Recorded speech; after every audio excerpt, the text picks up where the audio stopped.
Sorry that this video is late. Lots of stuff has been going on in my life these past few weeks, but every movie I saw in 2024 ranked from best to worst. In first place is Wicked, the new movie that stars Ariana Grande and Cynthia Erivo. It's an adaptation of the Broadway musical of the same name, Wicked. And that movie was just pure perfection. I adored that thing.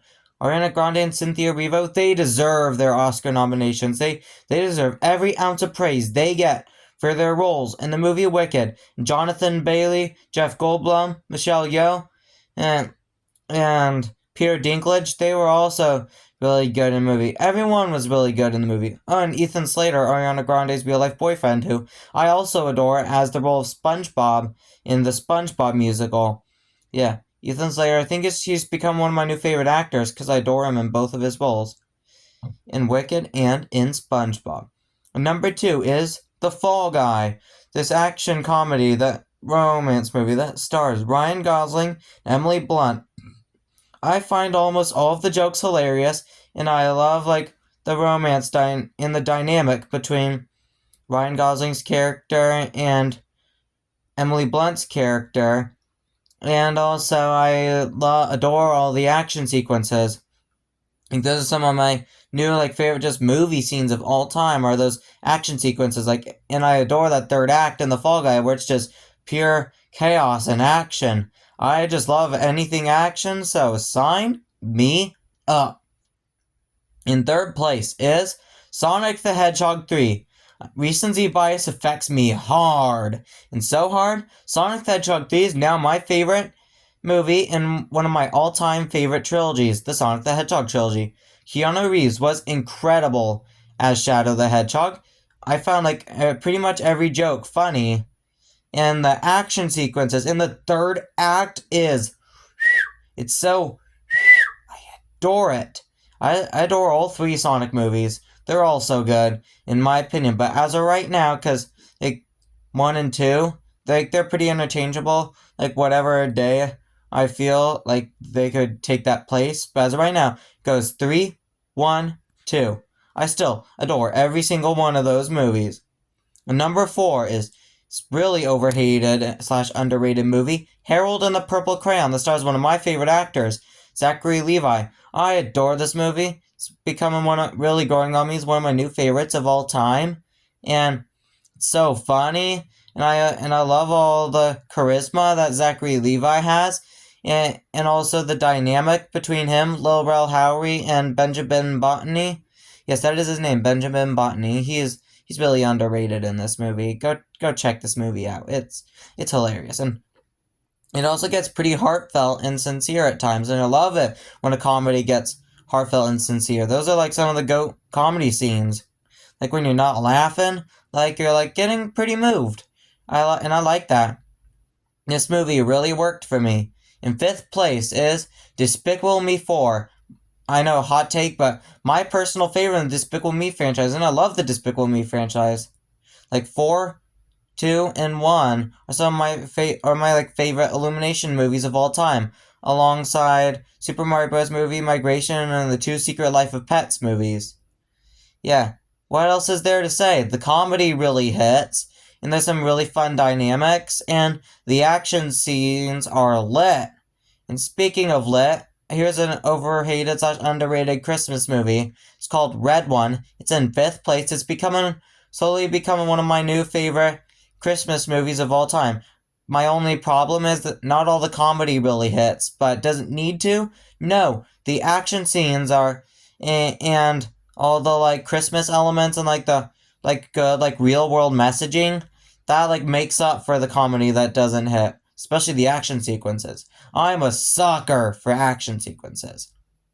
In 6th place, I have If, this Ryan Reynolds and Kaylee Fleming family comedy that, well, it's also kind of a drama, too, that came out around my birthday last year, and I got to see it on my birthday, and I was just expecting some dumb, fun kids movie, and I love dumb, fun kids movies, but this was more than that. It was really funny, and it also got super heartfelt. It was one of the few movies, because I never cry, but I've gotten super close to tears. The tears kind of were forming in my eyes, when I watched this movie. Keely Fleming deserves so much praise in her emotional performances. And this movie has good messaging that life is hard and like growing up is hard, but yeah, and having help along the way is is what helps growing up and making it easier is when you have help. And I love that message. In seventh place is Inside Out 2. I love the first movie. I adore the first movie. And this movie is also really good. And my mommy, she's also a huge fan of Inside Out 2. The comedy really hit. And the emotional scenes also really hit. What else is there to say? Another big one in the first, like, truly amazing masterclass Pixar movie in a long time, because I was not a fan of Onward. And don't get me wrong, I do like Luca, Soul, and Turning Red, but none of those movies are, like, pure masterpieces. And, like, are to the level of, like, the Golden Age Pixar.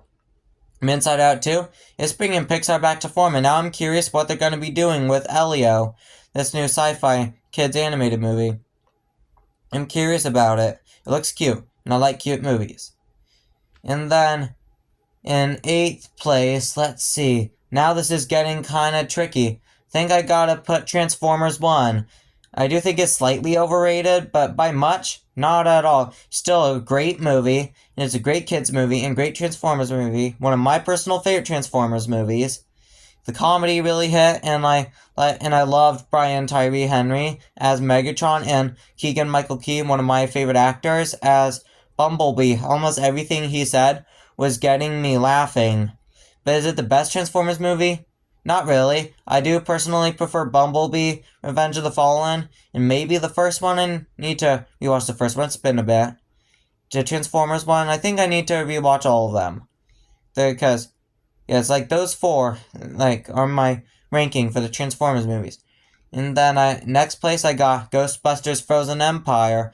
I was like praising this movie when I first watched it. When I rewatched it, it was still good, but not as good as it was on the big screen. But still, it's now my second favorite Ghostbusters movie behind Afterlife, which is my personal favorite. Then I got Madam Web. Hot take. I actually like this movie. Do I love it? Not at all. Not at all. Wait, why did I say not at all? I mean, yes, I don't love it. I do like it. Is it a masterpiece? No. But is it like an abomination? No. Not even close. I still really enjoy Madam Web for what it is. And I don't think it deserves all the hate. You can hate me all you want, but that's not going to change my opinion on the movie.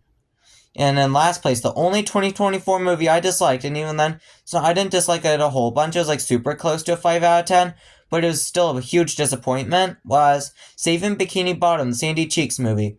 I was like over the moon excited because we haven't gotten a SpongeBob movie since 2020, and SpongeBob SquarePants is like my favorite franchise alongside Marvel and DC and Loud House. And SpongeBob SquarePants is my favorite TV show of all time, so of course I was going to be excited for a new movie. And it had a promising start. Like the first actor set up the stakes really well, but then in the second act it started to die down and got a little less intriguing. In the third act it was too much. It got all like crazy and stuff, and I was like, that's not what I came for in this movie. It wasn't like as fun as in SpongeBob-y as I wanted it to. Got way too crazy, but still, I think, who knows, maybe I just wasn't in the right mood to enjoy just a crazy movie like that. I do kind of want to rewatch it, because I still adore SpongeBob SquarePants. That Saving Bikini Bottom does not factor that at all, and I'm still really excited for the Plankton, the movie, and SpongeBob SquarePants movie, the Search for SquarePants. I'm really excited for those. But yes, that is my ranking of every single 2024 movie I watched. Let me know your ranking in the comment section of your favorite and least favorite 2024 movies.